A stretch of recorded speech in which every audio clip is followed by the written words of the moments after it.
Thinking Aloud. Conversations on the leading edge of knowledge and discovery with psychologist Jeffrey Mishlove.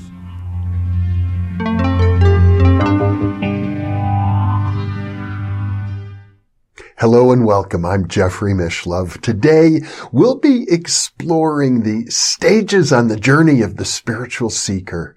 With me is Dr. Greg Bogart, who is a psychotherapist in private practice in Northern California. He is the author of In the Company of Sages, The Journey of the Spiritual Seeker.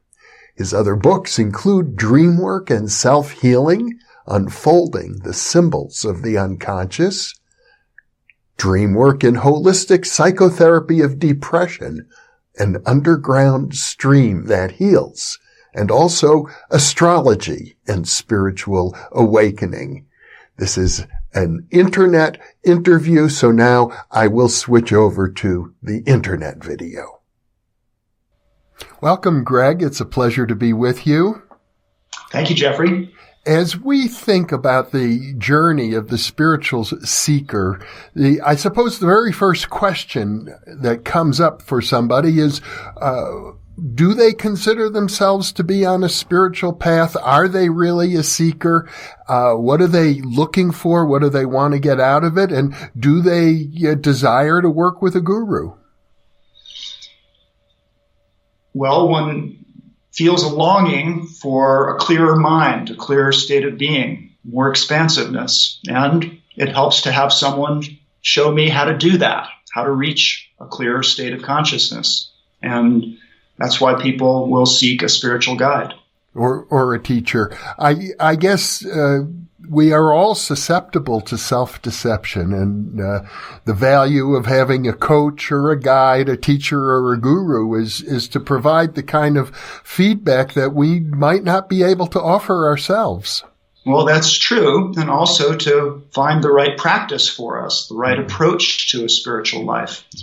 Now, I have been involved in discussions in the past, like how do you find an authentic guru? How do you find one who's right for you, for your particular situation? And at the end of the day, mostly you heard people say, well, you're going to end up with the teacher that you deserve, meaning your whole personality, your whole history is going to end up becoming involved in a decision you make, and whether you end up with a guru who is greatly helpful or one who places all kinds of obstacles in your path and you might think is less than helpful, it may turn out in the long run that that's exactly what you needed. Well, that's possible. Hopefully we feel a resonance with the teacher. They inspire, they set something on fire inside us. We want to be in a similar state and way of being. So we choose the teacher that excites, that interests, that eliminates us. Yeah. You know, I felt that way when I first encountered Jean Houston, who does not think of herself as a guru, but she certainly is a teacher, a psychologist. I was just incredibly inspired by her and managed to spend quite a bit of time with her in years past. But she used to say this. She used to say, guru means, gee, you are you. Right, that's the point, is to recognize our own nature, our own beauty, our own inner light. But it does raise the question some people may have, which is, do I want another person to be in a position of defining who I should be, what my life should be like, that I have to, achieve enlightenment according to their definition and their standards and not simply by my own? Well, I don't think a teacher necessarily is there to boss you around or tell you exactly how to live. They might give guidelines, they might make suggestions, and we have to adapt those to our own life situation, our own needs, and see if it works for us. Mm-hmm. And a good teacher is adaptable and realizes that maybe you needed a different approach, a different way, and they're not trying to hold you rigidly to their own path, their own conception of what's right. Mm-hmm. But at some point, you might decide that you really want to devote your life to a particular path. Kashmir Shaivism is a popular one, or Buddhism, the path of Vipassana, or the Eightfold Path of Yoga, and that becomes your lifelong discipline. And at that point, you're going to seek initiation. That's right. Something in us wants to take the courageous step of putting ourselves in the company of a teacher who might test us or pose challenges for us, but we want to progress on that path. So we're willing to give it a try. And I gather that usually initiation involves a ritual of some sort, so that you know you're now in a new phase of your practice. There may be a ritual or just some moment when there's an acknowledgement of acceptance into a practice, into a lineage, into the company of a teacher. It might be formal or it might be informal, but there is the inner step forward of the student to seek instruction, to seek transmission, and that inner step is the most important thing. And one can be initiated by a teacher that's not physically alive. One can be initiated from within if there is a sincere desire for that awakening. Beyond initiation, I mean, as a young Jewish child, I suppose it's fair to say I got initiated when I was bar mitzvahed. And many children will grow up in the United States in particular, or in Western cultures. They are raised in a religious tradition, and there's very often some sort of ritual of initiation when a child reaches a certain age. It might be 13, as it is in the case of Jewish children, but it could be 16 or 18 or... Sure. So that's a form of initiation into a spiritual tradition. But beyond that, you describe a stage that you call discipleship. Well, we're distinguishing what you're describing as, cultural rites of passage, which lead people through the stages of life. And the specific rite of passage that we call initiation into a spiritual path or technique or lineage, where there is some willingness to adopt a practice, a way of life, adherence to some principles or doctrine for the purpose of self-transformation. And one does that willingly and because one sees the possibility of refinement, not because somebody is imposing it on us. Mm-hmm. But every initiate is not necessarily a disciple.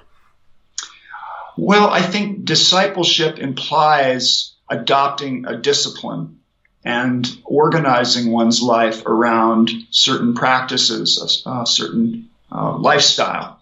And for me, it was hatha yoga and meditation. Those were the central features. For other people, discipleship might mean working, in the service of a teacher in some direct way, or submitting to certain requests or instructions that are a test, that are challenging, that create an inner friction.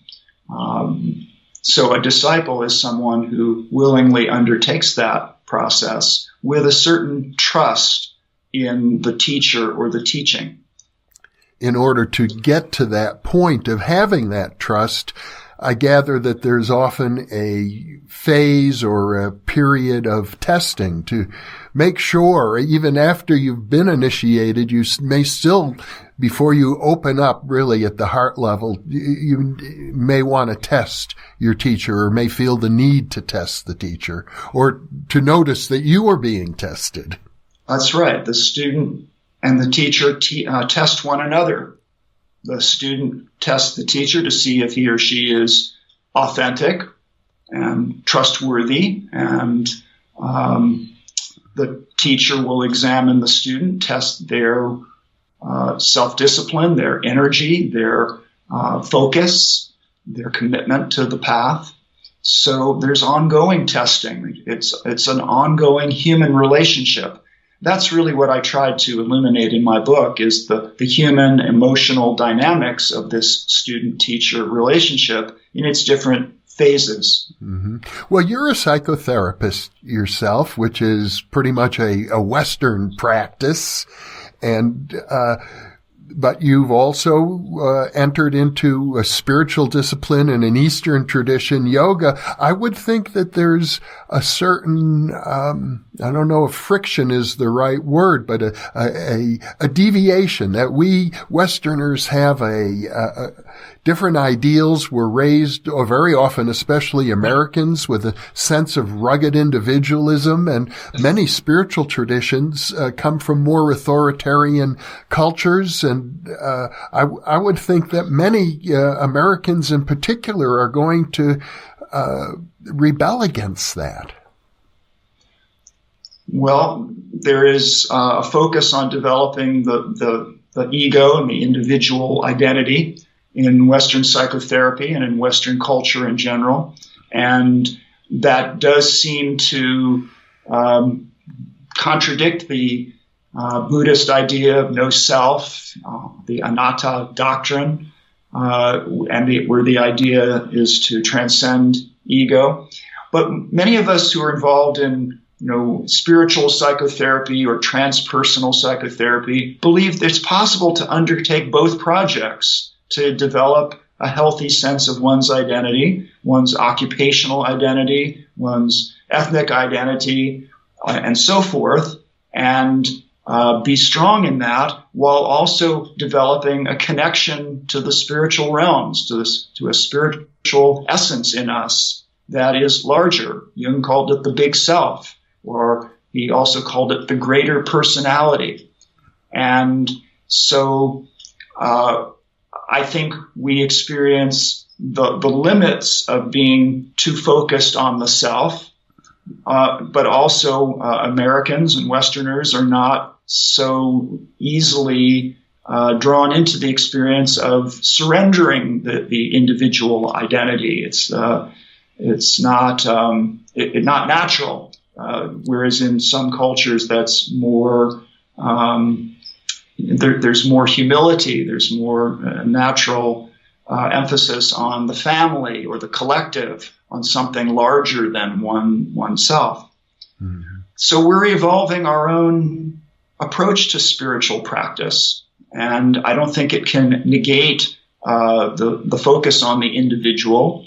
I think we need our own sense of a life project, central organizing principle of identity, and at the same time to have that identity be translucent, be open to the spirit, to be a channel and a vehicle and a vessel of spiritual light and qualities. You use an interesting phrase in your book, In the Company of Sages. You refer to guru yoga. Could you explain what that is? Oh, yeah. Well, in quite a few spiritual traditions, there's a focus on meditation on the guru, meditation, visualization, and internalization of the consciousness of an awakened teacher.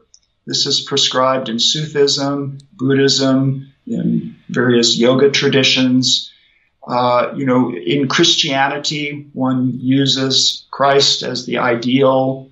And so in all of these various lineages or traditions, one contemplates the enlightened teacher, those who have demonstrated qualities of a more evolved human consciousness. And so we emulate them, and we may meditate on their state of consciousness. That's the thing about darshan, or spending time in the company of teachers, that we see in them some glimmer of a different state, a different way of being. And that affects us, that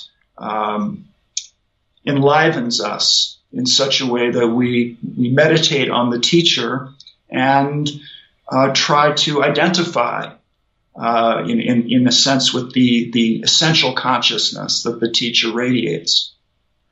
I gather that also in the tradition of guru yoga, there's the idea that the teacher is capable of transmitting states of consciousness, not just through their physical presence, but essentially telepathically, even at a distance.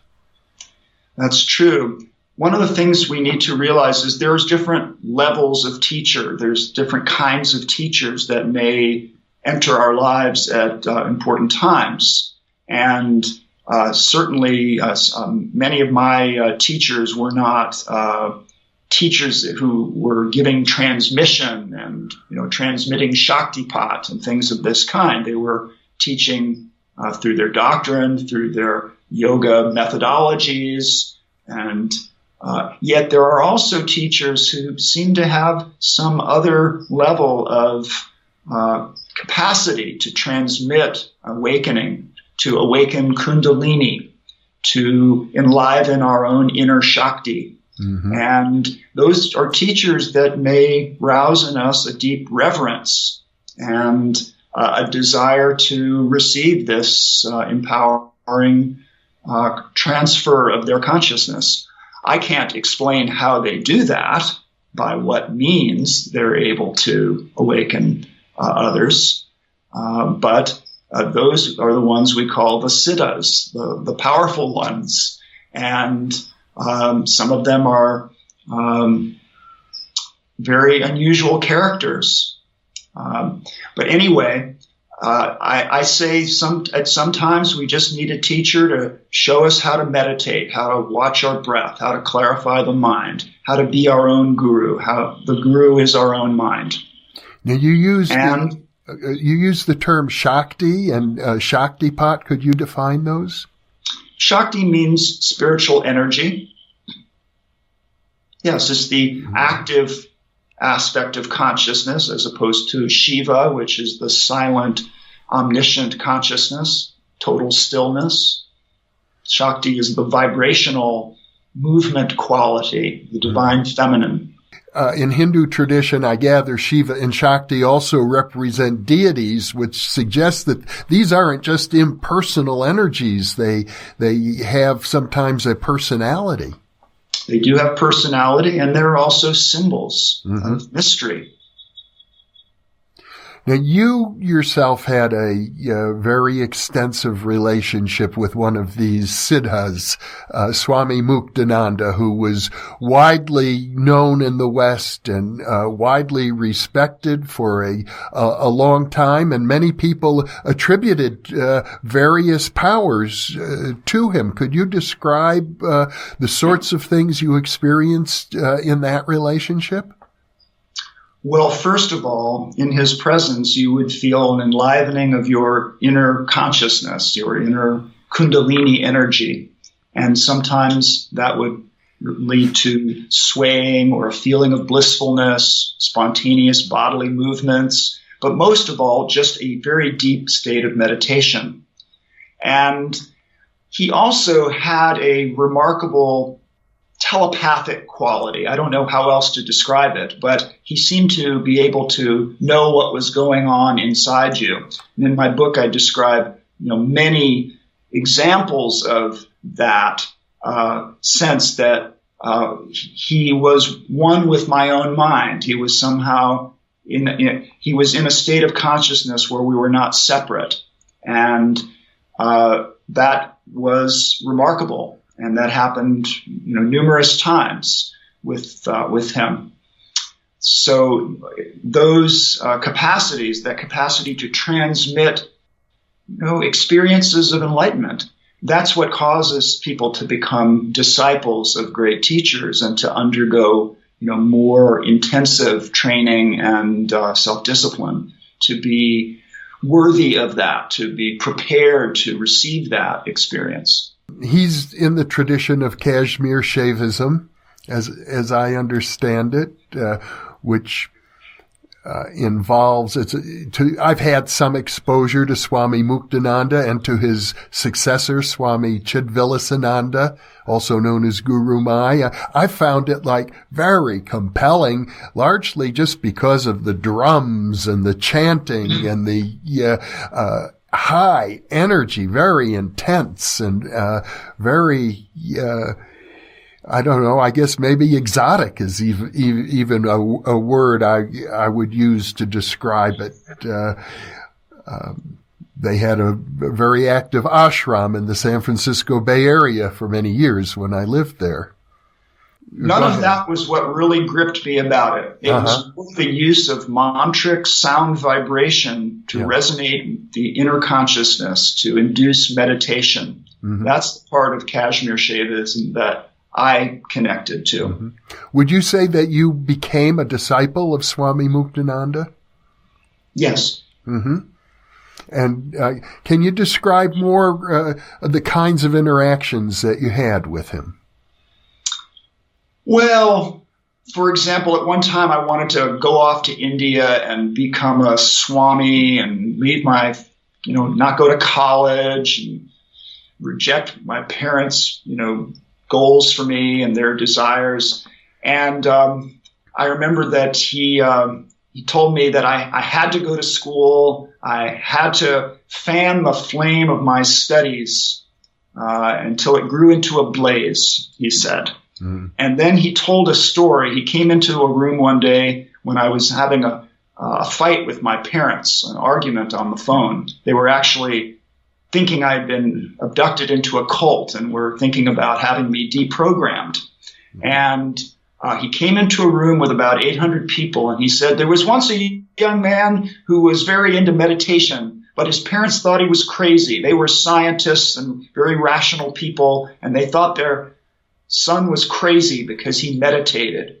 And then he said, but the young man was very skillful and handled it well, not like these young men these days, who when they get to be 18 years old, start telling their parents to shut up and go away and stop bothering them.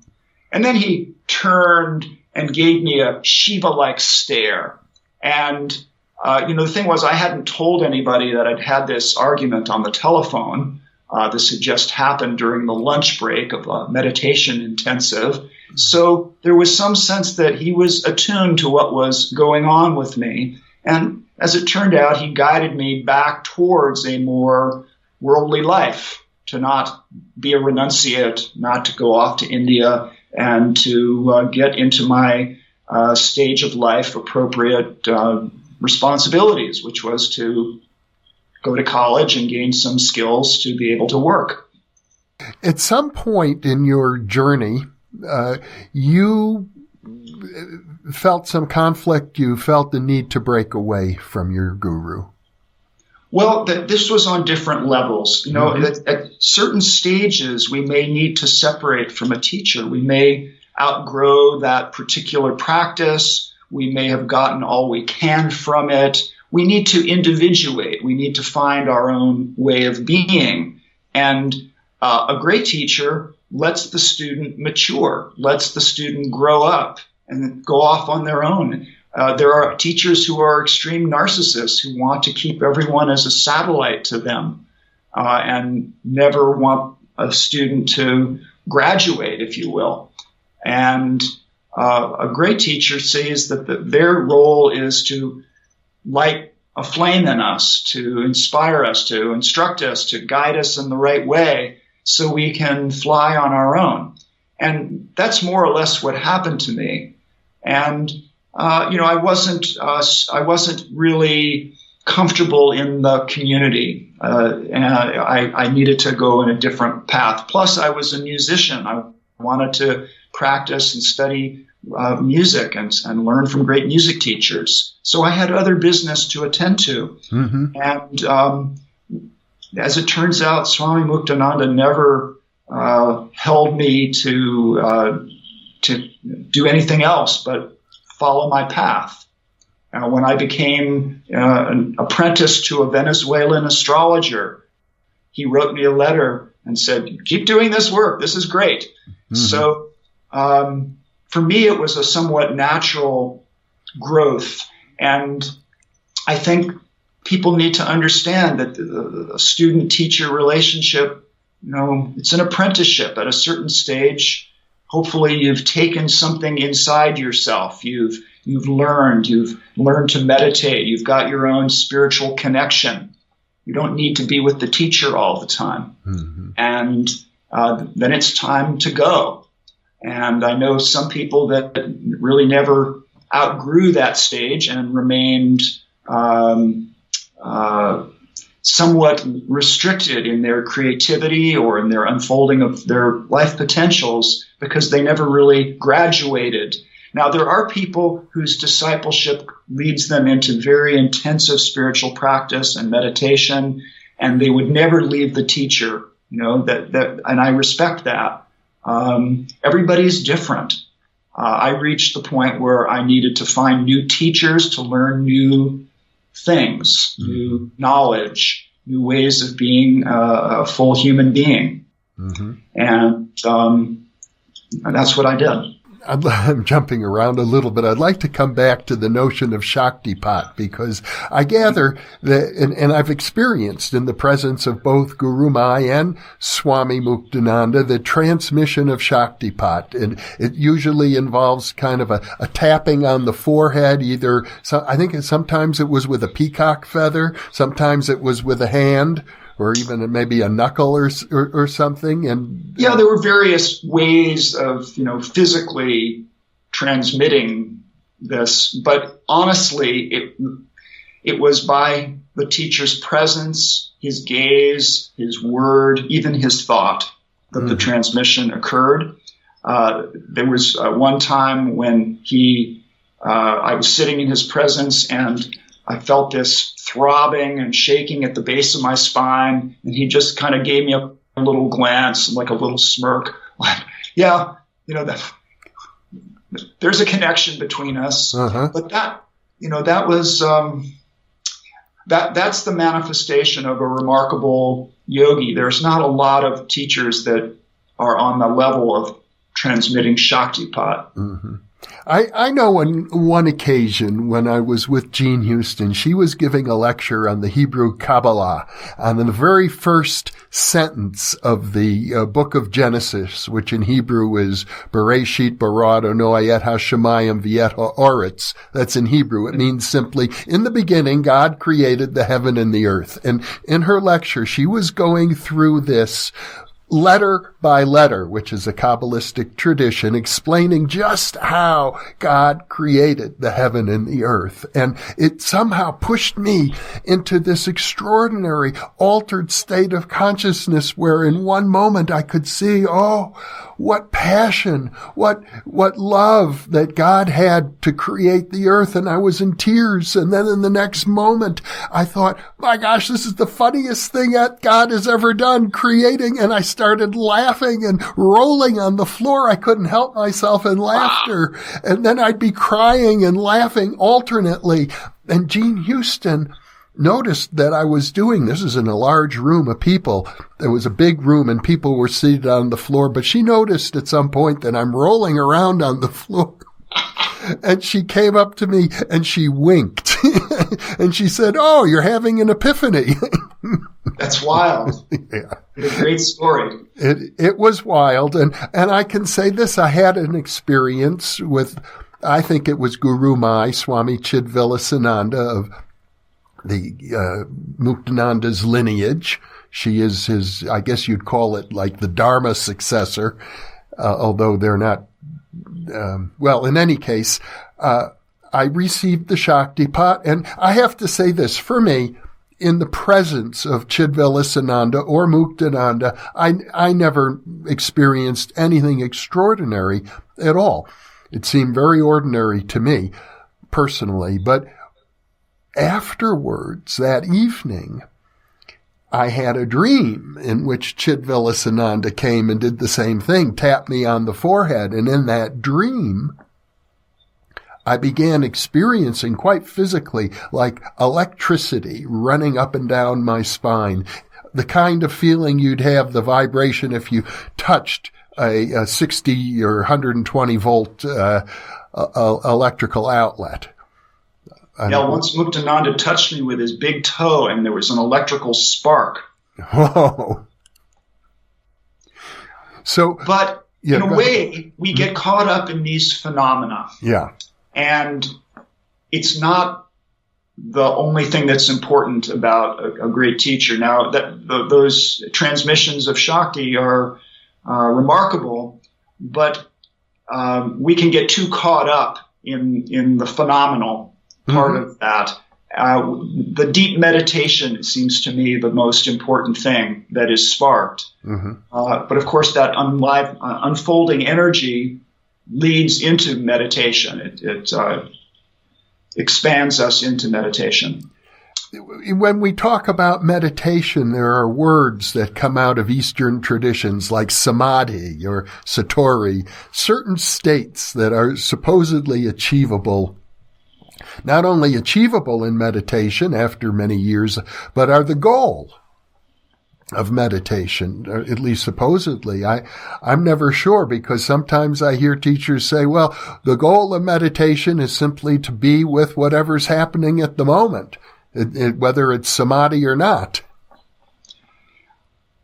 I agree with that. And, what I teach in my therapy practice is a 3-minute meditation where, with a simple breath release, one enters a state of calm, serene consciousness that is rejuvenating, replenishing. It doesn't have to be anything extraordinary. It's just a natural state. It's organismic in its nature. And it's not stressful. It's not a harsh discipline. One simply, through different pranayama methods, relaxes the breath, eases the breath, which frees the mind. And when you free the mind, you experience meditation. Well, do you find that people look up to you as a guru when you teach this? I don't think so. I'm a spiritual friend. I'm a therapist. I'm a college instructor. That's my role. And I'm devoted to yoga, and so together we undertake the practice. That's my attitude, and I think that's how people view me. Well, there is this notion in some traditions called crazy wisdom, where the idea, I gather, is that the teacher is so enlightened that they're no longer constrained by conventional morality, that they have, you could call it spiritual freedom. They're going to do whatever they need to do to teach or to enjoy the various states of consciousness that are available to them. And sometimes this is done in complete disregard and even defiance of the kind of conventional moral codes that are almost universal in every culture. Their actions seem to confound the mind. You can't believe how someone who has in other times demonstrated some enlightenment, wisdom, clarity, compassion, how they can act in ways that defy expectations and even the law. Well, confounding the mind is sometimes very important in somebody's spiritual evolution. And for example, in Zen, there's the notion of the Zen koan, which is deliberately, I think, designed to confound the mind, like concentrate on what is the sound of one hand clapping. Sure. Short circuits the rational mind. So I can see a value in that. Right. It's a delicate thing. Some people will be outraged by the actions of crazy wisdom teachers and run as far in the opposite direction as possible.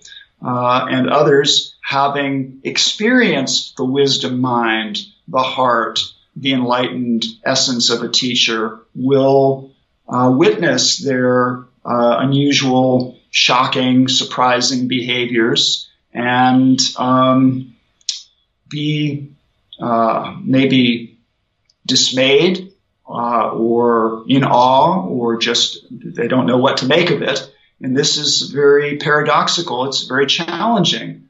It's very challenging for people who are devoted to teachers who act in ways that defy social convention and laws. It's very hard to come to terms with. There's a tendency for many people, I should think, who get deeply involved in a spiritual tradition to want to be as orthodox, as pious as they can possibly be. And that in itself can be a trap, because they can take too much pride, I suppose, in their own piety.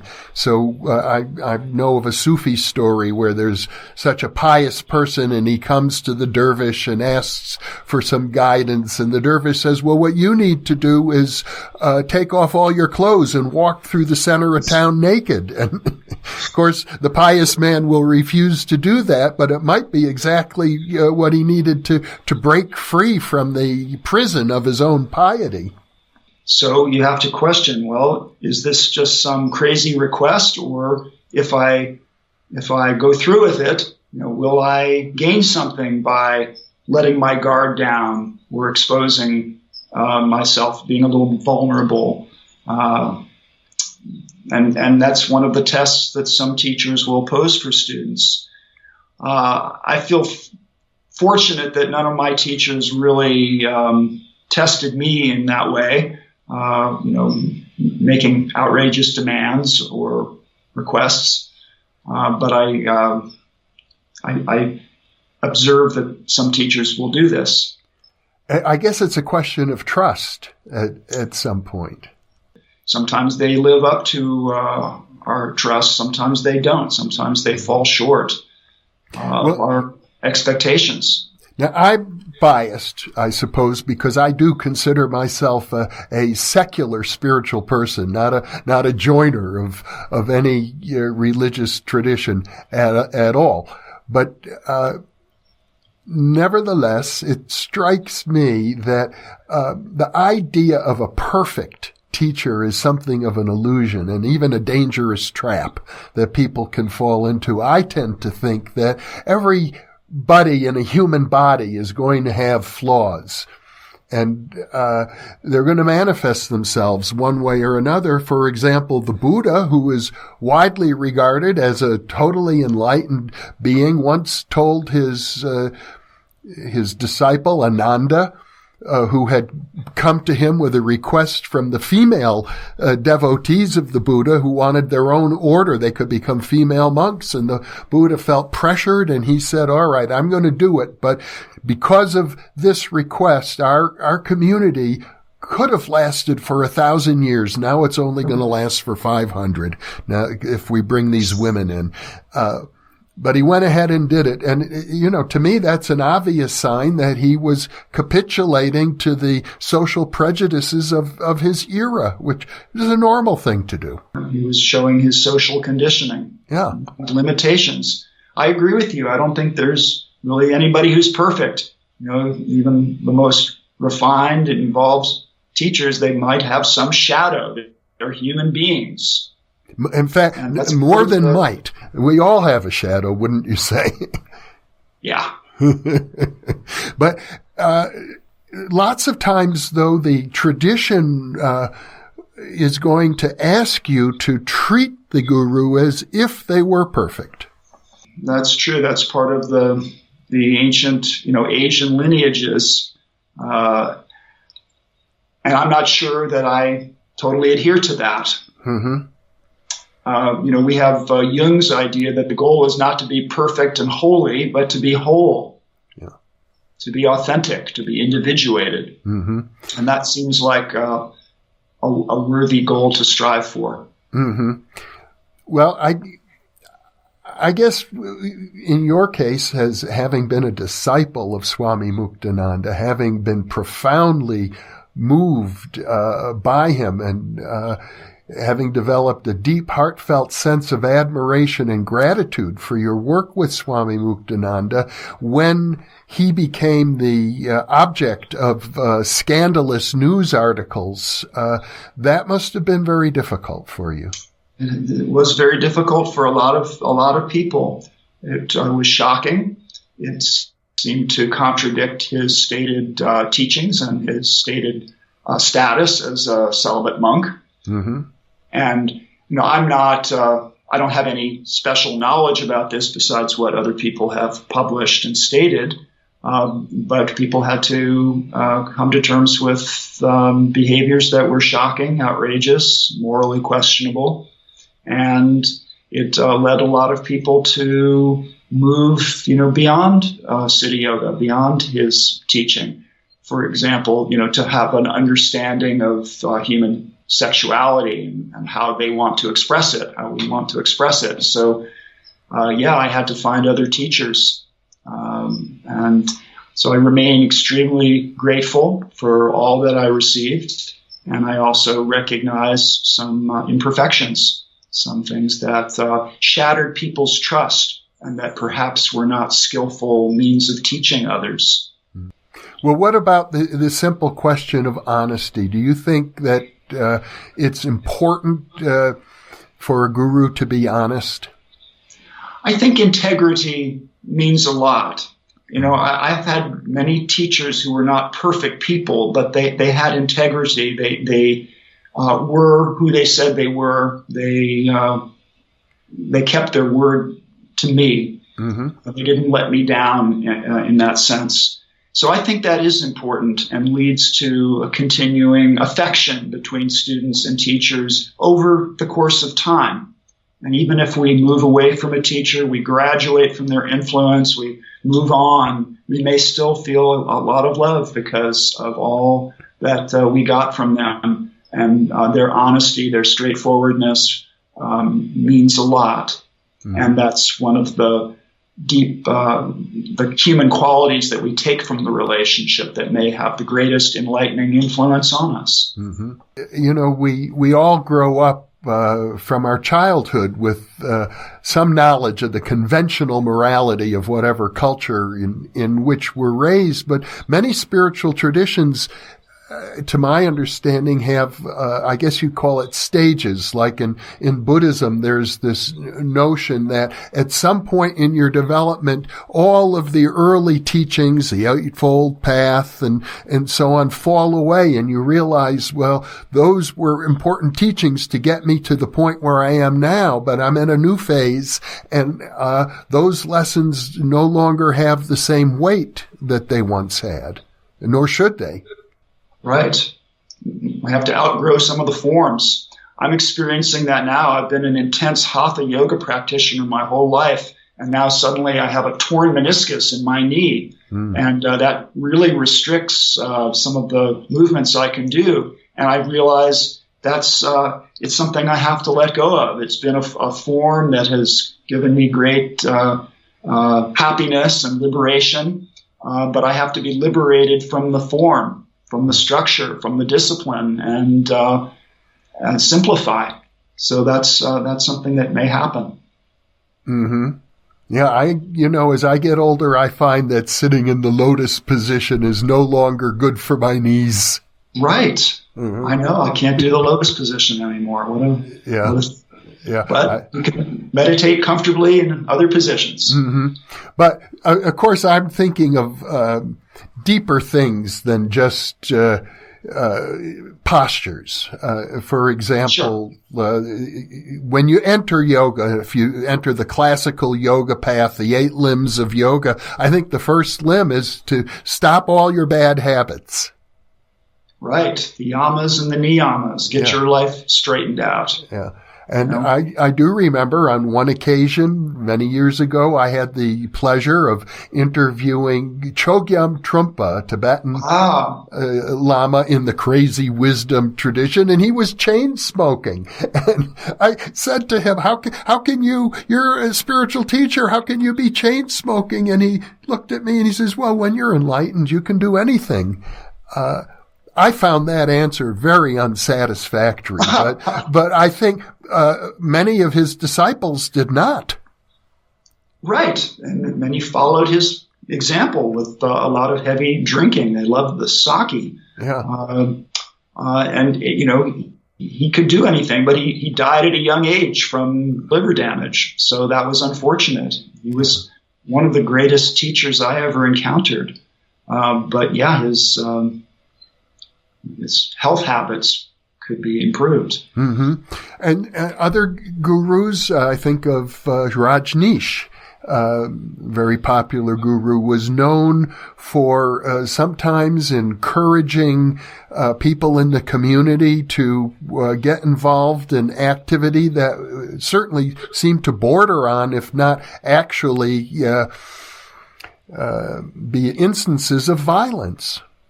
I don't know a lot about that community. I know they did a lot of experimenting with different practices and group processes and allowing intense feelings, intense rage, intense sexual energy to be roused. They played on the edge of that in his community. That was part of his teaching approach. Mm-hmm. And another guru who was well known in the West, one who I've also had some experience with, known by many different names like Baba Frijan and Da Lovananda and Franklin Jones, at different phases would encourage his devotees to engage in a wide variety of sexual activity and orgiastic activities with each other, which I suppose isn't so inconsistent with ancient tantric traditions. You know, there's some schools and lineages of mysticism that are very ascetic, very austere.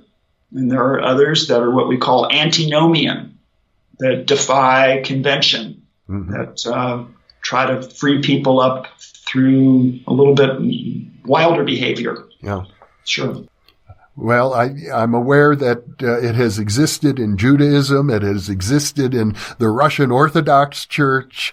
Are you saying the antinomian trend? Yes.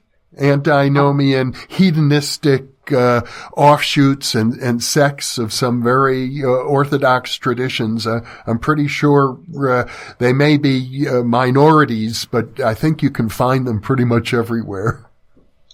Now, you consider yourself a transpersonal therapist. I would think, and I used to practice psychotherapy myself. When I lived in California, I was licensed to do that. And from a transpersonal perspective, I would often run into people who have been through very intense spiritual communities and left for various reasons and often needed processing, so that when I would think your role as a transpersonal therapist often involves helping people process those difficult moments. It seems like our spiritual life is becoming more mainstreamed. You know, that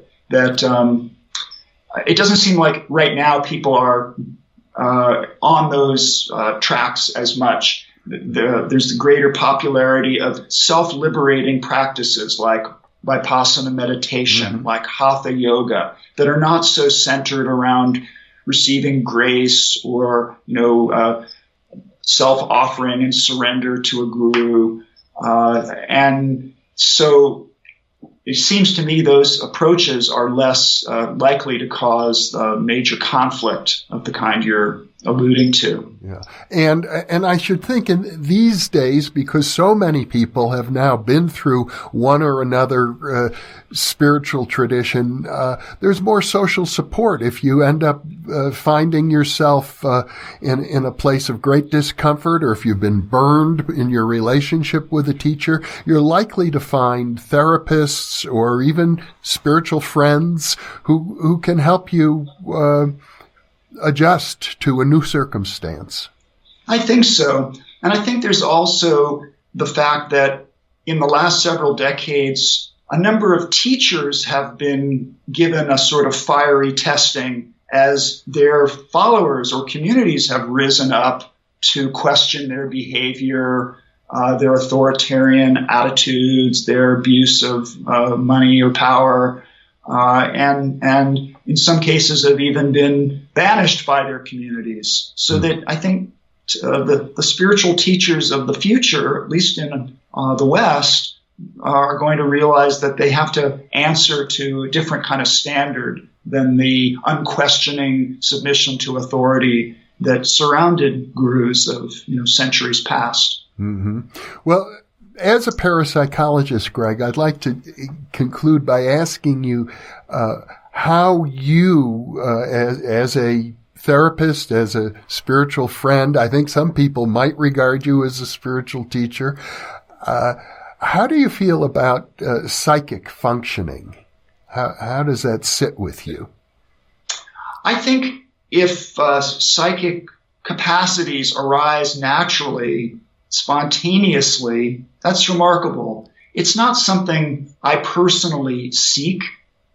It's not important to me, but the existence of those experiences make us realize the existence of a wider field of mind, a wider field of consciousness that is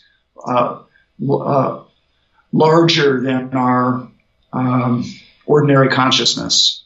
And so if it is spontaneously realized, then it is inspirational, and